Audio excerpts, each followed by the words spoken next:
कौन है एलजी? कहां से आ गया एलजी? किस बात का एलजी?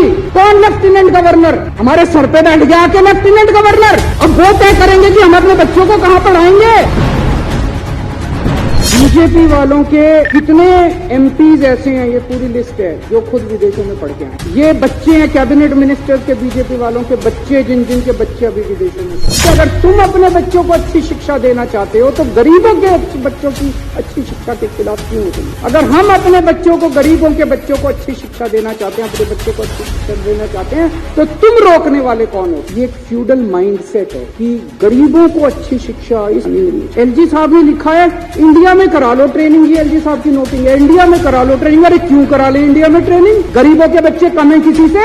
क्यों करा ले? हम तो अपने बच्चों को फिनलैंड भेजेंगे। इन लोगों ने हमारे बच्चों को पढ़ने नहीं दिया। ये तो सामने आ गया, नंगे हो गए ये लोग। बड़ी मजे की बात है, एलजी साहब के पावर नहीं है ये करने। सुप्रीम कोर्ट ने 4 जुलाई 2018 को ये ऑर्डर पास किया था। The lieutenant governor has not been entrusted with any independent decision making power. Supreme court को पता था एक बार लिखने से नहीं मानेगा, उन्होंने 2 बार लिखा। There is no independent authority vested in lieutenant governor to take decision. मैंने कहा सर सुप्रीम कोर्ट ये क्या कहते हैं? हाँ, सुप्रीम कोर्ट की अपनी राय हो सकती है। मैंने कहा सर आप कौन है? मेरे को तो जनता ने चुन के भेजा। कहते मेरे को प्रेसिडेंट ने भेजा। मैंने कहा वैसे ही जैसे अंग्रेज वाइस रॉय भेजते थे। मैंने सर वो वाइस रॉय जो होते थे ना, वो कहते थे you bloody Indian, you don't know how to govern. मैंने कहा एलजी साहब आज आप भी वही भाषा इस्तेमाल कर रहे हो, यू ब्लडी दिल्ली वाला, you don't know how to govern. मैंने कहा सर दिल्ली छोड़ दो, हमारे हालात पे हम अपनी दिल्ली चला लेंगे।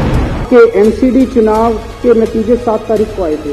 उसके 2 महीने पहले से सारे डॉक्टरों की तनख्वाह बंद करा, सारे मोहल्ला क्लिनिक के रेंट बंद करा दिए। बड़ी मजे की बात है कि 7 तारीख को नतीजे है, 8 तारीख को मोहल्ला क्लिनिक की सारी पेमेंट हो गई। तो नीयत खराब थी। मैंने सर बोला, मैंने कहा सर सारे अफसर दबी जुबान में कह रहे हैं कि एलजी के ऑर्डर थे। कहते मैंने ऐसा नहीं किया। मैंने कहा सर अगर आपने ऐसा नहीं किया तो सारे अफसरों को सस्पेंड कर। आज तक सस्पेंड नहीं किया।